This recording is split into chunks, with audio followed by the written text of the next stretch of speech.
Assalamualaikum warahmatullahi wabarakatuh. Kami dari kelompok 10 ingin menjelaskan tentang pengendalian organisasi nirlaba. Sebelumnya, perkenalkan, nama saya Veronica Salsaputra dan ada dua teman saya yaitu Gregorius Tejasukma dan Shala Novianti. Di sini saya akan menjelaskan tentang definisi organisasi nirlaba. Terdapat beberapa definisi mengenai organisasi nirlaba. Anher 2005 mengatakan bahwa ada beberapa definisi organisasi nirlaba jika dilihat dari sudut pandangnya. Definisi-definisi ini antara lain adalah: yang pertama, definisi berdasarkan hukum. Berdasarkan Internal Revenue Code Section 501, organisasi nirlaba adalah organisasi yang tidak dapat mendistribusikan aset maupun pendapatannya kepada ataupun demi kepentingan pegawainya, termasuk pimpinan dan anggotanya, untuk jasa maupun produk yang disediakan. Yang kedua, definisi berdasarkan fungsional. Beberapa negara melalui hukumnya mengatur fungsi dari suatu organisasi nirlaba. Namun secara umum dapat dikatakan bahwa organisasi nirlaba adalah organisasi yang berfungsi untuk tujuan ataupun kepentingan publik atau masyarakat banyak. Yang ketiga yaitu definisi berdasarkan ekonomi.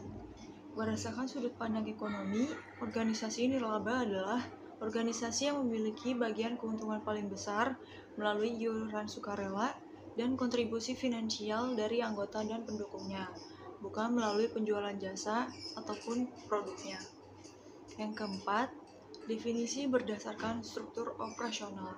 Berdasarkan struktur operasionalnya, Solomon dan Anher 1992 mensyaratkan 5 kriteria agar suatu organisasi dapat dikatakan organisasi nirlaba, yaitu terorganisasi, privat, mengelola dirinya sendiri, tidak dapat melakukan distribusi pendapatan kepada anggotanya, dan serta memiliki partisipasi yang bersifat sukarela.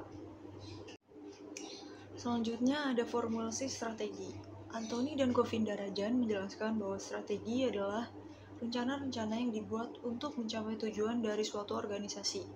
Karena strategi itu sendiri dibuat untuk mencapai tujuan, maka keputusan pembuatan strategi akan sangat bergantung kepada tujuan organisasi tersebut. Selanjutnya ada pembuat rencana strategi. Anthony dan Govinda Rajan menjelaskan definisi dari rencana strategi yaitu suatu proses dalam memutuskan program-program yang akan diambil oleh suatu organisasi serta sumber daya yang dibutuhkan dalam masing-masing program tersebut untuk beberapa waktu ke depan. Lebih lanjut, Anthony dan Govinda Rajan menjelaskan beberapa keuntungan yang bisa didapatkan melalui penerapan rencana strategi, yaitu yang pertama, sebagai kerangka dalam pengembangan anggaran. Yang kedua, alat pengembangan manajemen. Yang ketiga, mekanisme untuk membuat manajemen berpikir panjang. Dan yang keempat, menyamakan pemikiran manajemen dengan strategi jangka panjang organisasi. Selanjutnya yaitu pembuatan anggaran. Secara umum, anggaran digunakan dalam sistem pengendalian manajemen karena anggaran adalah alat yang efektif untuk perencanaan dan pengendalian jangka pendek di suatu organisasi. Anggaran operasi biasanya dibuat untuk jangka waktu 1 tahun dan memasukkan perkiraan pendapatan pengeluaran untuk jangka waktu tersebut. Selanjutnya yaitu pengukuran kinerja dan evaluasi. Kaplan dan Norton tahun 2000 menjelaskan bahwa balance scorecard dapat digunakan untuk 2 tujuan. Tujuan yang pertama adalah untuk melakukan pemetaan strategi. Dengan pemetaan strategi, maka diharapkan seluruh bagian organisasi dapat mengerti betul cara untuk dapat mencapai tujuan utama dari organisasi tersebut. Pemetaan strategi ini bisa diketahui karena adanya hubungan sebab akibat antara tujuan utama dengan tujuan-tujuan di bawahnya. Sehingga manajer akan dapat mengetahui cara mencapai tujuan utama melalui tujuan yang lebih di bawahnya. Tujuan lain yang bisa dicapai adalah balance scorecard dapat digunakan untuk sebagai sistem pengendalian manajemen. Selanjutnya, manajemen sumber daya manusia dan budaya. Salah satu karakteristik dari organisasi nirlaba adalah sifatnya yang lebih padat karya dibandingkan padat modal. Hal ini menekankan pentingnya pengelolaan sumber daya manusia pada organisasi nirlaba. Terlebih lagi, seringkali organisasi nirlaba bersaing dengan perusahaan-perusahaan yang bermotif bisnis, sehingga strategi perekrutan haruslah tepat sebab organisasi nirlaba akan sangat bergantung kepada kualitas relawan yang ada di dalamnya. Selanjutnya, formulasi strategi pada nirlaba. Perbedaan strategi perusahaan bisnis dengan organisasi nirlaba ini muncul pada argumen yang dikemukakan oleh Porter pada tahun 1996 yang mengatakan bahwa strategi perusahaan bisnis lebih berfokus kepada cara untuk outperform rivals atau mengungguli pesaing. Sedangkan berdasarkan argumen dari Sheehan tahun 1996 mengatakan bahwa strategi yang dibuat organisasi nirlaba lebih bertujuan untuk dapat mencapai misi yang telah ditetapkan. Assalamualaikum warahmatullahi wabarakatuh. Perkenalkan, saya Sela Novianti. Di sini saya ingin menjelaskan pembuatan rencana strategi pada organisasi nirlaba. Brion juga menuliskan hal yang dibutuhkan agar rencana strategi yang dibuat oleh organisasi dapat berhasil.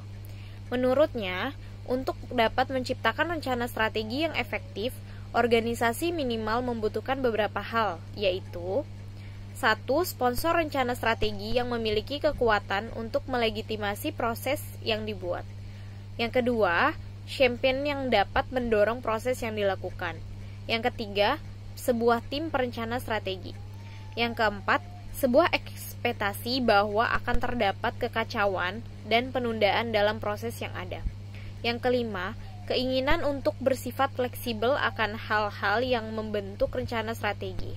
Yang keenam, kemampuan untuk menarik informasi dan orang untuk bersama-sama untuk melakukan diskusi dan mengambil keputusan pada saat-saat yang penting.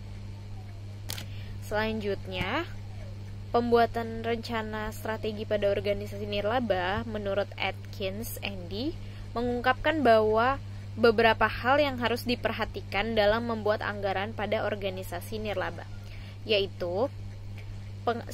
Penganggaran berdasarkan pendapatan. Yang kedua, penuhi biaya tetap terlebih dahulu.